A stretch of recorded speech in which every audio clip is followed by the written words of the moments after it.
Are you trying to decide to go no contact with your parents? Maybe a sibling? It's not an easy decision, and there's an awful lot of consequences and feelings that are going to come up as you do this. I'm not saying you don't need to do it if you have a narcissistic parent or family member. Going no contact may be the only thing that saves your life. I happen to be no contact with my older sister for over a year now, and life is just easier without the drama, without the abuse, without the other things that came with it. And so if you are in the process of considering this and looking, how do I do this right? How do I help myself and not, not go back or not, I've tried it maybe before. Today I have a special guest. She's a friend of mine, Sharon Martin. She's written a whole lot of books, and this one is called Cutting Ties with Your Parents. Basically, how to go no contact. And we're going to talk about estrangement. We're going to talk about some of the things that you may encounter and what you need to consider before you make this decision. I think this book is going to be the perfect solution for anybody that is going to go through a no contact situation so that you really have the tools to protect yourself and your heart so that it is successful if that's what your goal is, right? It's so easy to go back. A lot of my clients have tried to go no contact with their parents dozens of times, and it never works out. They get guilted back in. So let's go listen to Sharon and see what she's got to offer. I know that if you are going through this situation, this book is going to help you. So let's go meet Sharon, okay?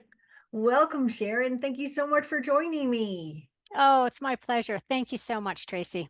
You know, I love having you on here. You're a brilliant mind, and I'm super, super excited about your new book that's coming out. It's Cutting Ties with Your Parents. So, what inspired you to write this book? Hmm. Yeah, I'm really excited about it too. And I really do feel honored to have been able to write this book. Um, I hope, you know, like every book, you hope that it's going to, touch a lot of people's hearts and provide them with some insights and healing. And this one does feel really close to my heart as well. I've spent most of my career working with adult children who are dealing with the effects of dysfunctional families of one variation or another. As we know, they take lots of different forms. Um, but one of the things that really has become clear to me over the years is seeing how much pain and struggle people have navigating relationships with parents who have been abusive or what we would call toxic relationships or narcissistic parents. All of these, different forms again of dysfunctional relationships, where the adult child continues to struggle in the relationship and has tried and tried and tried to make the relationship work. And yet it continues to cause so much pain, and yet they can't quite untangle themselves from the relationship. And so they're sort of stuck in this place of almost paralyzed that, they're in this unhappy relationship, but they can't get themselves out of it either. And so my hope here is that if we can really address it head on, that people can really understand what is going on, evaluate their options, and choose the right one for themselves, with the understanding that sometimes cutting ties is the option that is going to lead to healing and being able to move forward with a fulfilling life in some different ways that they haven't been able to do while continuing that relationship. Absolutely. That was beautifully said, and exactly what my clients go through as Mm. well. It's a push me pull you situation where they don't really want to get rid of their parents, but having them in is just, that toxic, and it just continues to poke them. And every interaction, even with some skills to probably try to navigate it differently, don't work. It's the same like show every single time. So Yes. they end up, Yes. and what we're talking about is no contact, but there's like, I want to break it down to kind of no contact versus estrangement, and Mm, then the word that people would throw in here, and I want to clarify because it's not alienation, but right. it could feel like that to possibly the parents or something. But can you explain the difference of no contact, estrangement? Yeah, it's a good question. I actually will use these terms fairly interchangeably because what ends up happening typically is it's not really a clear cut line that when somebody says, okay, I'm cutting this person off, that it truly is no contact forever. What we know is much more typical is that people kind of weave in and out of these situations where there might be no contact for some period of time, and then maybe something happens, there's an event or who knows, a feeling, something happens and there's a change there and there's a little bit of contact and they re-engage and then something else happens and they pull back. And so there's a lot of varying degrees of distance that people can have. What I would say is maybe the common piece is that somebody is intentionally trying to limit contact. So the actual amount of contact could vary quite a bit from one person to another, and I would still call that estrangement. So eh, probably the simplest way for us to understand this is when there's truly no contact. Um, but that's not necessarily the only scenario in which I think a lot of this still applies for people who are actively trying to have more space or more distance in a relationship for a particular reason. Mhm. Right. And so again, that's coming back to I'm needing this space because something is really wrong in this relationship that's causing me a lot of distress. Absolutely, absolutely. And I help a lot of people, either cut ties with not narcissistic parents, but I also have a lot of parents who are estranged. This Hmm. book is for the adult child looking to Yep. get away, correct? Yes, exactly. So, and again, the focus here is the adult child and the parent. I would say, some of it will certainly resonate with people who are cutting ties with other family members as well. So it could be a sibling or a grandparent or an aunt. And I think we'll find that there's still a fair amount of similarity. But yes, absolutely, this is written for the adult child who is saying, I need to take this space, and I'm the one who's doing the distancing.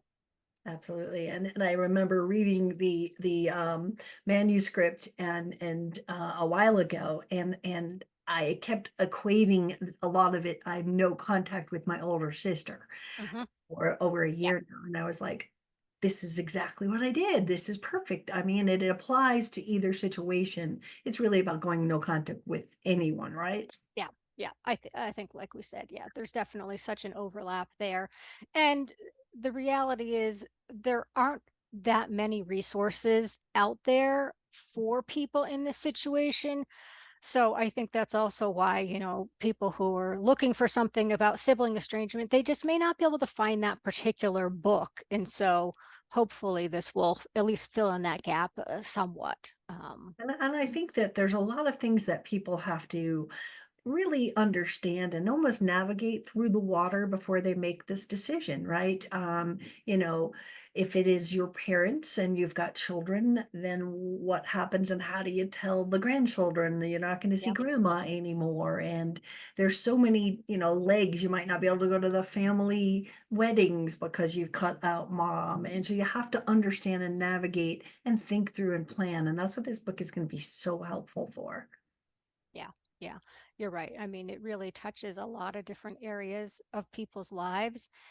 And I think that's one of the things that sometimes it is one of the elements that gets people kind of stuck is thinking, if it was just this one person, okay, maybe that would be manageable if I didn't talk to my mother again. But again, the reality is that has those ripple effects because family members are all interconnected and it becomes really difficult to navigate other family relationships when you're estranged from even just one of the family members, especially if it's sort of a key family member like a parent who again often is the person who's sort of holding family ties or organizing the celebrations or the traditions and things like that. So it does get tough to continue other relationships as well.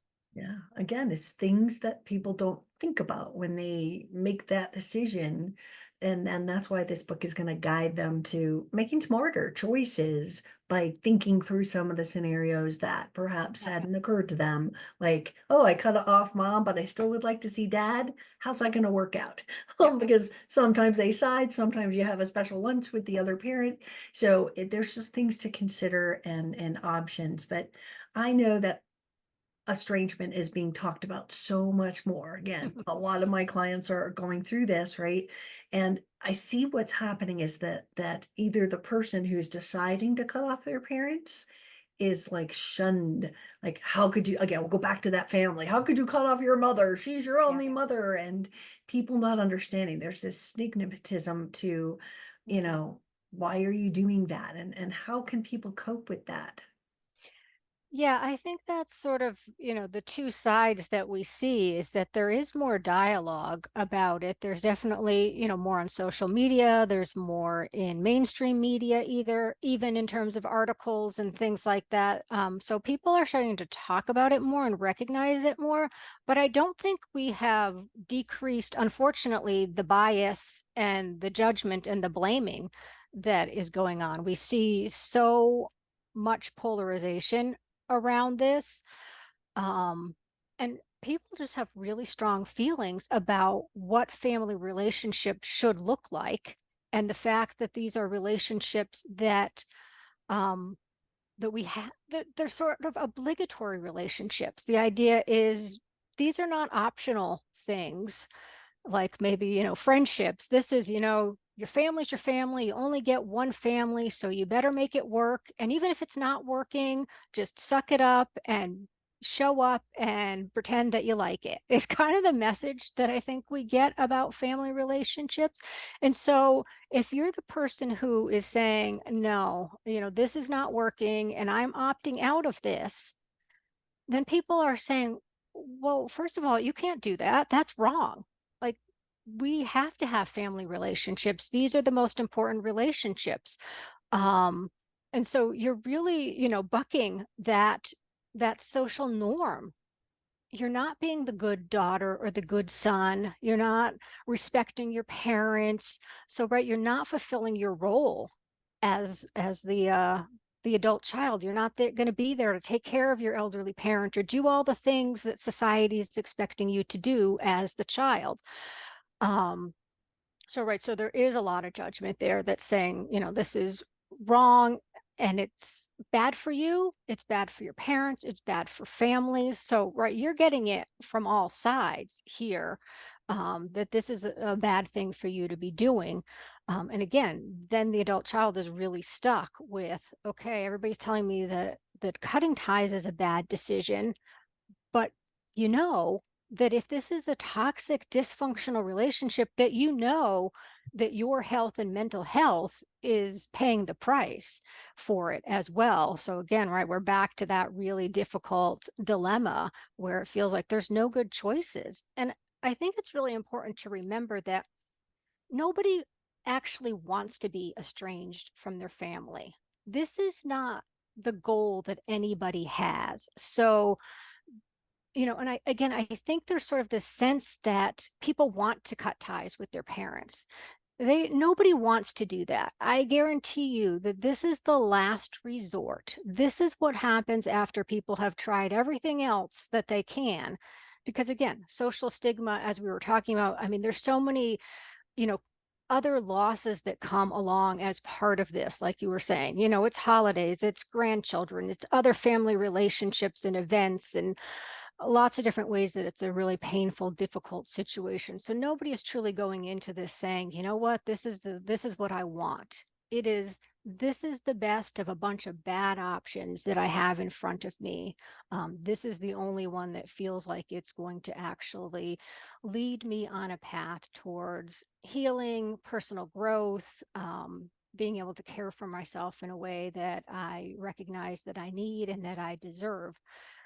Um, I feel like now I'm just babbling on, Tracy, and I no longer remember exactly what the question was You hate here. when that But happens. other than, I guess maybe my point here is is that even though it's not something that people want, sometimes it is what people need, I would say. And despite all of the pressure saying this is bad, this is wrong, is that sometimes it can be a healthy choice for people. And sometimes it can be what is needed for them to do the healing that they need to do. Right. And so this book is absolutely about navigating these difficult situations and doing the healing. It's not a book about reconciliation, but what I would say is it does not preclude that option if people want to reconcile with their parents at some time, in the future.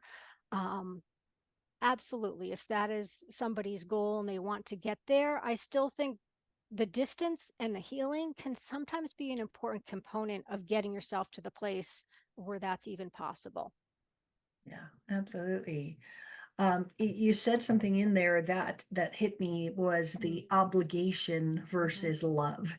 mhm, And when I was going through no contact with my older sister, um, I faced that. It was obligation. I yeah. was like, oh my gosh, this is not love. This is someone who is pulling on my energy and abusing me in so many different ways that I had to do it. And I don't think in a year and a half I have not thought of her every day. She's Mm, still there, right? And it's not a painful memory. It's a sending her love and, I hope you're okay kind of energy because it was obligation and I thought it was love. And so one of the things that I think that will help people to understand is are you holding on because the aunts and uncles are going to judge you? Are you, just really understanding what's behind it, the consequences of a decision and learning to live with it, cope with it and move on. So, yeah. mhm. Can you tell me why some children decide to cut ties? Is there like a commonality of reasons besides the abuse factor? They've been very abusive is without question. Yes, yes. Well, I mean, it seems like that should be obvious, but I think it's not as obvious to people maybe as it should be. I think for us as people who work in this field, we're really clear on what signs and symptoms of abusive relationships are or dysfunctional relationships. But what I've noticed with often with my clients is because they've grown up in a family that is abusive in one form or another, um, sometimes they really struggle to identify and name that as abuse because it's what they're used to. Mhm. So, when they can relate a story to me and I can very easily say, wow, that's very emotionally abusive, right? There's often sort of that process that we need to go through to help them understand that this is not okay to treat people this way, that this is hurtful, this is disrespectful, this is, somebody who's not supportive of you, who is looking out for their own well-being instead of yours, who is sometimes it's also um, that the parent has not protected the child from somebody else being abusive towards them as well. It can also be parents who do not accept their child for who they are. They don't accept their identity or some other aspect of who they are. And so that can be very active rejection or simply that, the child cannot be themselves. And that's a very painful thing, again, with people that you expect to be the people who love you and accept you and are there for you no matter what. But if you have to go through your life with your parents and your family pretending to be somebody else, Mhm. that's a really tough thing. I can really only imagine how painful that is for people. And sometimes it's very unbearable to feel like you can't, live authentically. Um, Yeah. and share that with, again, people who you would expect are the people who should show up and be there and cheer you on in life. Mhm. Um, Yeah. yeah. So yeah. People reasons may vary, but this has definitely been my experience, and it's what has shown up in the research, multiple research studies. It's pretty clear across the board that these are generally the reasons that most adult children give for getting to that point. And again, it's not it's not a one time we had a difficult argument or, a falling out about this one thing one day. It's an accumulation of mistreatment year after year. That is usually what is going on for people. Absolutely, absolutely. And the emotional challenges that the adult child goes through. It's got to be guilt. What other Mm-hmm. kinds of things Mm-hmm. are they going to go in this spiral that they have to kind of rein in? We have to Yep. expect these things and Mhm. then, almost plan for them Right. to, protect ourselves. What Yeah, else? yeah. So there's definitely there's the guilt and the shame, which is the feeling of I've done something wrong and there's something wrong with me. Those are those two components of guilt and shame, which again can come from the decision to cut ties, because we get a lot of that messaging as we've been talking about, telling us it's the wrong thing to do and you're a bad person for doing it. But I think the adult child is also very much primed to feel guilt and shame because of their upbringing. They've had oftentimes parents who have been blaming them all along for the relationship problems, the mistreatment. It's your fault. You're a bad person. You're not good enough. Right. So there's, again, often a lifetime of guilt and shame that is underneath the decision that we're talking about here. Anger, anger at the parent, anger at yourself.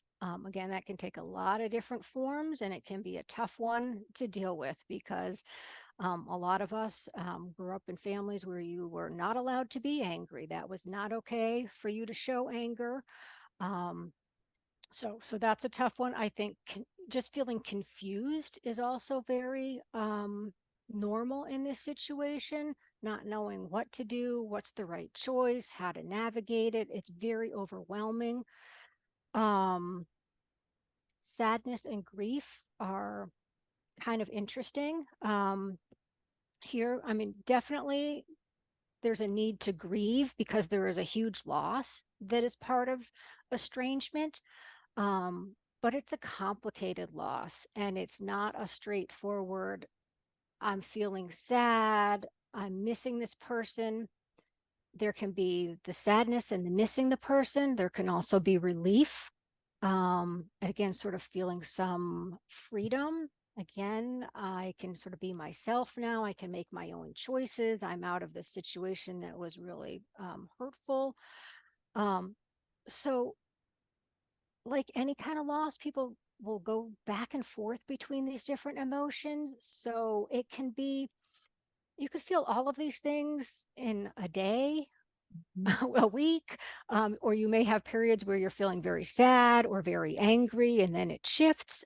So again, it can look different for different people. I would say, try to remember that having a lot of strong, difficult emotions is completely typical. I would, although I would, I will say the other thing that can happen is you can sometimes just feel sort of numb to all of it.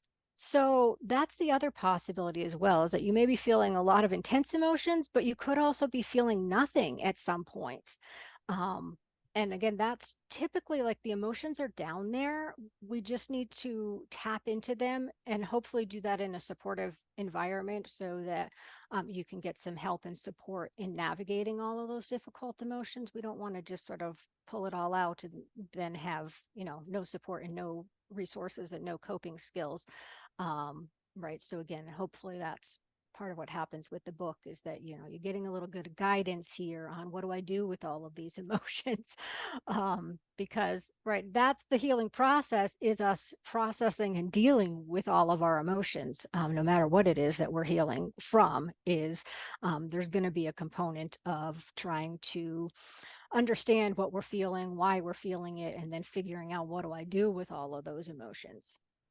Yeah, absolutely. You described the grieving cycle, the anger, the sadness, the one day this, the one day that.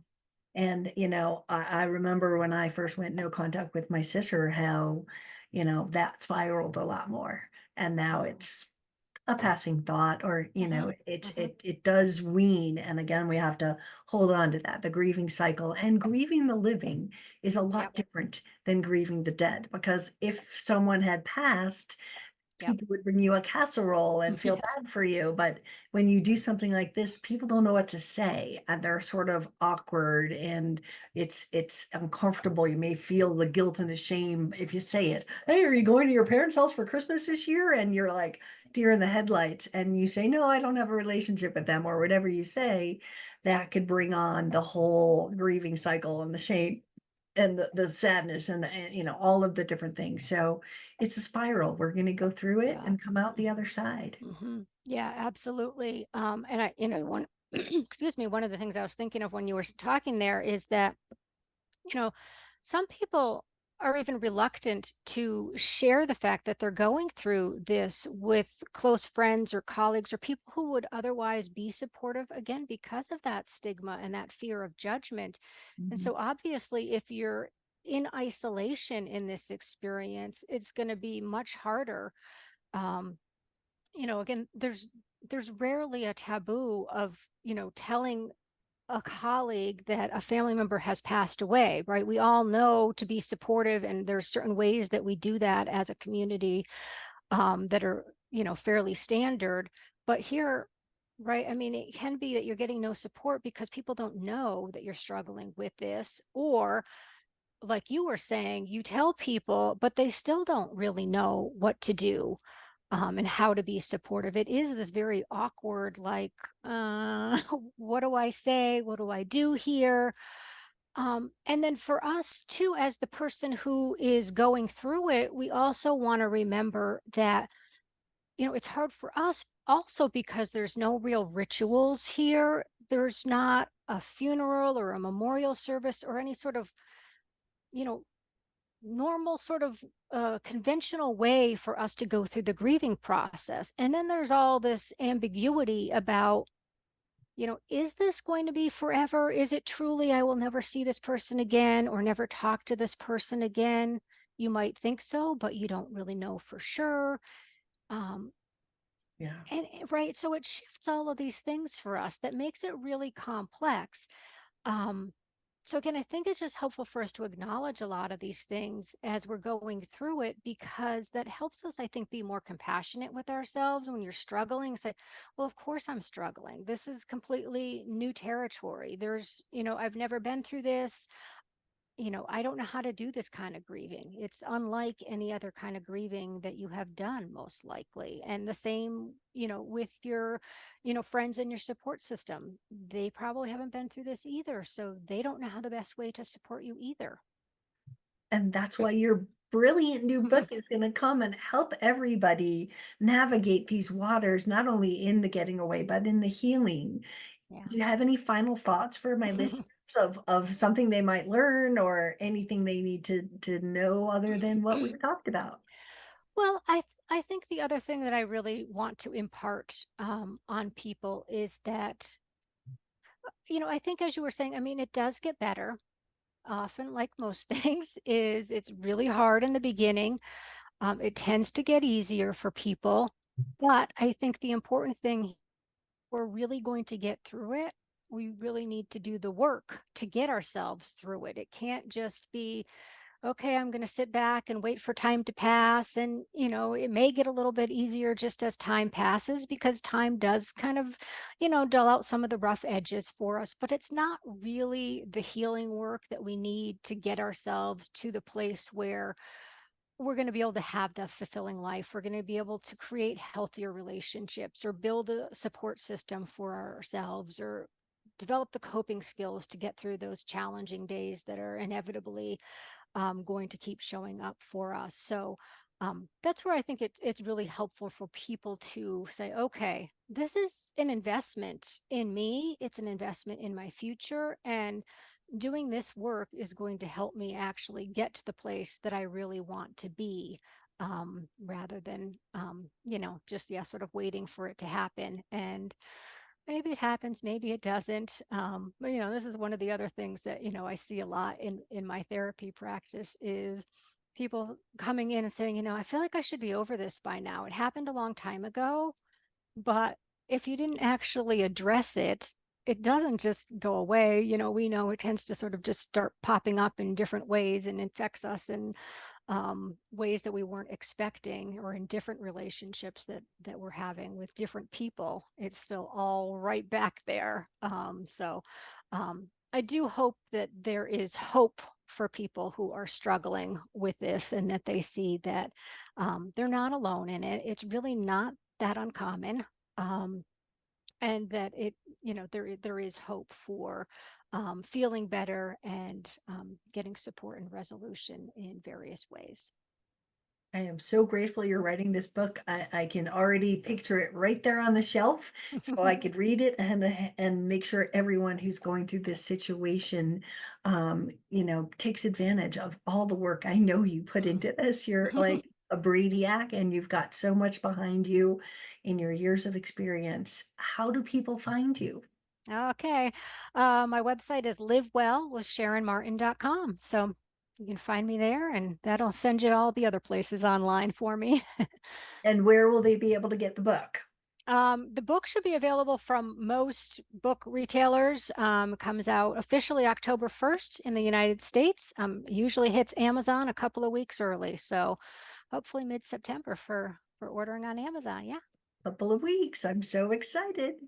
Well, thank you so much for joining me today, Sharon. This has been a great discussion. I know it's going to help a lot of people. Thank you. I hope you found that helpful. She's pretty wonderful, isn't she? I love her so much, and I love her book, and I endorsed it. And it's going to be a big top seller because so many people go through this situation and they need guidance. They need a rule book. They need direction. So we will put the link to Cutting Ties with Your Parents down below. So go get the book. It's going to be on Amazon. We'll put a link there. And I wish you luck in this journey. It's not an easy one, but you got this.